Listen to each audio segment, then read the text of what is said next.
Kehadiran Sinteyong di Timnas Indonesia membawa perubahan positif pada permainan para skuad Garuda.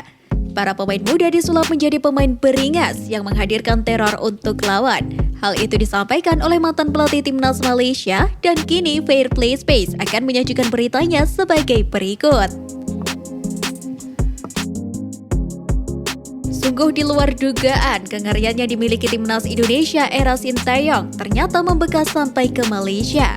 Kengerian yang dimiliki oleh Timnas Indonesia era Sinteyong adalah mentalitas yang selalu ditunjukkan ketika mengikuti kompetisi Piala AFF 2020.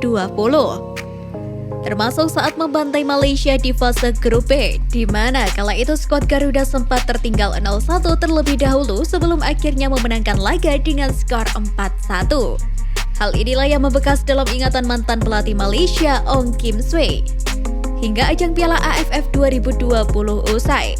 Meskipun Timnas Indonesia kalah di final dari Thailand, Ricky Kambuaya dan kawan-kawan tetap dipandang kuat secara mentalitas oleh Ong Kim Swee. Dirinya bahkan mengatakan bahwa mentalitas yang dimiliki oleh Timnas Indonesia harus ditiru para pemain Malaysia. Meskipun kalah di final, Indonesia memperlihatkan mereka tidak jauh dari Thailand. Kami harus memberi mereka pujian karena mereka menunjukkan semangat juang yang luar biasa sepanjang turnamen, ucap Ong Kim Swee kepada News Strike Times. Mental para pemain Indonesia adalah yang patut ditiru oleh pemain-pemain Malaysia. Kami memiliki kualitas tetapi tidak dengan mentalitas. Berikut tambahnya. Lebih lanjut, Ong Kim Swee juga memberikan pujian kepada Timnas Indonesia yang berhasil membantai Malaysia dengan skor telak 4-1.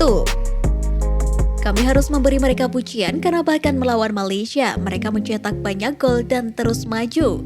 Tak hanya sang mantan pelatih, akun media sosial fanbase Timnas Malaysia @harimaumalayatv.my juga mewaspadai gebrakan Timnas Indonesia di Piala AFF U23 2022 yang akan dilangsungkan di Kamboja pada tanggal 14 hingga 26 Februari 2022 mendatang.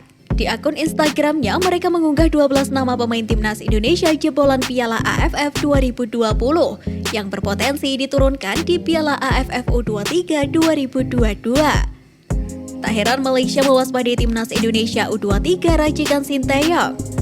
Pertama, bermodalkan pemain-pemain di atas, Sinteyong membawa Timnas Indonesia lolos ke final Piala AFF 2020. Malaysia sendiri tergabung satu grup dengan Indonesia dalam Piala AFF U23 2022. Ini bersamaan dengan Myanmar dan Laos.